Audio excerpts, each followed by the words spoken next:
Let's get one thing straight right out of the gate. Apple is absolutely terrified of the budget market, but they are bleeding living room market share to a $30 piece of plastic from Amazon, and it is driving Cupertino up the wall. We have been tracking the space for years, and now thanks to some wild new supply chain leaks, we finally understand why you still cannot buy a truly cheap Apple TV. Spoiler alert, Apple's marketing team literally killed it. Yes, you heard me right. They killed the Apple TV stick because they genuinely thought it would cheapen the brand. Honestly, I will believe it when I see the final balance sheets, but holding on to the infamous Apple tax when you are getting thoroughly dismantled by Roku and Google TV is a remarkably bold strategy. Reminds me of the time we first saw companies insisting that plasma displays would always command a massive premium, right before LCDs completely ate their lunch.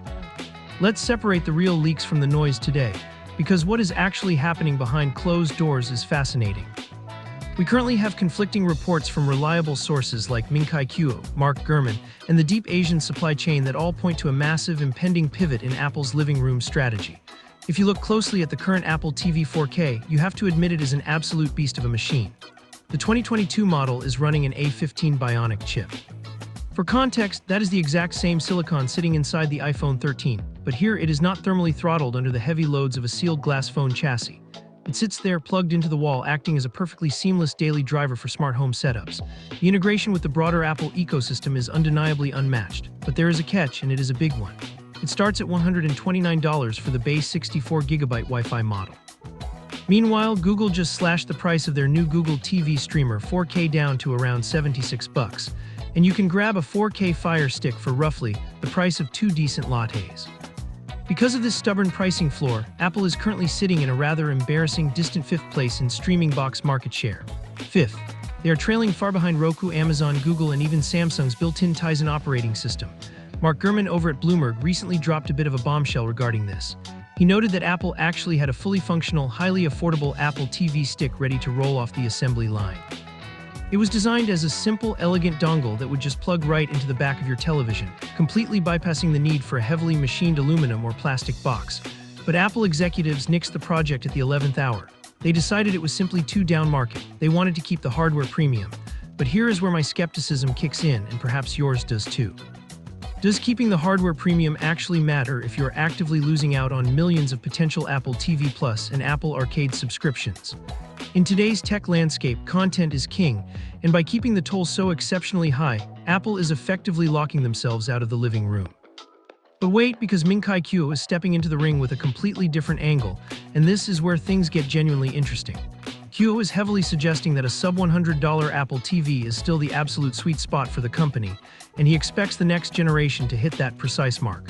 How on earth do they pull that off without releasing the cheap stick they just canceled? According to industry sources over at DigiTimes and The Elec, Apple is currently tweaking their TSMC 3nm yields.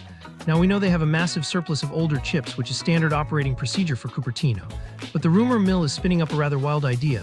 The next Apple TV could actually house the A17 Pro. Yes, the exact same cutting-edge 3nm silicon that launched with the iPhone 15 Pro. Now I know exactly what you're thinking. Why on earth would a budget streaming box need an A17 Pro? Two words for you: Apple Intelligence. Running large language models locally on a television box requires serious neural engine throughput. Apple wants Siri to actually work on your television. We are not talking about the old, frankly useless Siri that can barely find a YouTube video without getting confused and giving you a Wikipedia summary. We are talking about the new generative Siri that can parse complex natural language commands. Imagine saying, "Show me that movie where the guy steals the Declaration of Independence," and having it actually pull up National Treasure without a single glitch, bypassing the standard metadata tags entirely. That kind of localized processing takes serious desktop-class horsepower. If Makadakara's recent supply chain checks hold any water, Apple is also developing their own custom Wi-Fi and Bluetooth combo chip. Moving away from Broadcom components would save them a few crucial dollars per unit, which might be exactly how they intend to get the retail price down to that magic $99 target. When you look at the A15 Bionic currently sitting inside the Apple TV, you're looking at a highly refined 5nm process. It is incredibly efficient. But moving to the N3B or N3 process from TSMC for the A17 Pro changes the hardware game entirely. We are talking about massive generational gains in memory bandwidth and hardware-accelerated ray tracing. Those of us who remember the leap from the standard definition era to high definition know that these physical hardware shifts change user behavior. Imagine playing natively rendered AAA titles like Resident Evil or Death Stranding directly on your television without needing to shell out $500 for a PlayStation 5. That is the endgame for Apple. They do not just want to sell you a box that plays Netflix in the background while you scroll on your phone. They want to sell you a silent micro console that completely locks you into the Apple Arcade ecosystem.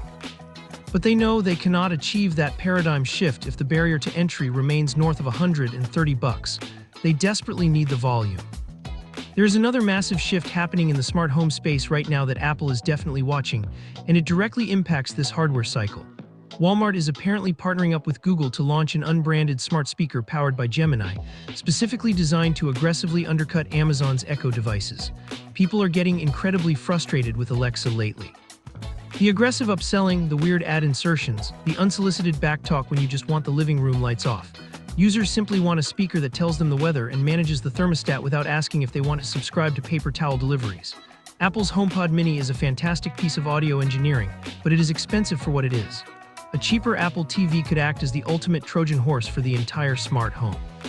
Combine a $99 A17 Pro powered Apple TV with HomeKit, Thread, and Matter integration. And suddenly Apple has a centralized, incredibly powerful hub that completely undercuts everyone else on sheer processing power and privacy. We also have to look at the sales data from their other divisions to understand the broader strategy here. Look at the MacBook Air. Apple recently kept the older M-series MacBook Air in the lineup at a heavily reduced price, and it is absolutely flying off the shelves. It is routinely backordered for weeks on major retail sites. Apple knows perfectly well that when they lower the price of entry into their walled garden, the sheer volume of software and service sales more than makes up for the lower upfront hardware margins. Prominent display analysts like Apple Pro and Ross Young have both recently hinted that a significant display technology change is coming to Apple's broader home lineup, including a heavily rumored smart display hub. If Apple is genuinely building a unified operating system for the home, the Apple TV box is destined to be the central brain of that entire operation. But the competition is certainly not waiting around for Cupertino to make up its mind. We are seeing massive consolidations and shifts across the tech and media sectors. Disney, for instance, is aggressively training its workforce on artificial intelligence, with some employees reportedly hitting platforms like Claude over 50,000 times a day for coding and special effect generation. The media landscape is moving at breakneck speed. Apple simply cannot afford to let their living room strategy stagnate, while Amazon buys up live sports rights, and Google pushes deeply subsidized AI hardware into massive retailers like Walmart. So where does all of this leave us as consumers who just want reliable tech that respects our time and our wallets? The 2022 Apple TV 4K is a genuinely fantastic piece of hardware, but my advice right now is simple. Do not buy it unless your current setup has completely died and you absolutely need a replacement today. The supply chain rumors strongly point to an imminent refresh. Whether it ends up packing the A16 Bionic or makes the leap to the A17 Pro, whether they actually manage to hit that magical $99 price point Q is predicting, or whether they just give us a standard Wi-Fi 7 bump to keep pace with modern routers, new hardware is absolutely inevitable. Personally, I suspect we are going to see a completely redesigned thermal profile. We could potentially see them dropping the internal fan entirely, thanks to the incredible thermal efficiency of those newer TSMC nodes, which would, in turn, drastically reduce their manufacturing costs. They might not give us that ridiculously cheap $30 TV stick we all thought we wanted, but a sub-$100 premium box would instantly disrupt the entire streaming market and put serious pressure on the competition. I want to hear from you on this one. Would you actually buy an Apple TV if it dropped to $99? Or are you perfectly happy letting your television's increasingly sluggish native interface handle all your streaming needs? Let me know down in the comments because I am genuinely curious how many of you are holding out for a proper upgrade before you pull the trigger. And if you found this breakdown helpful, consider hitting that like button and subscribing. It helps us keep cutting through the hype to bring you the actual tech reality. We will see you in the next one.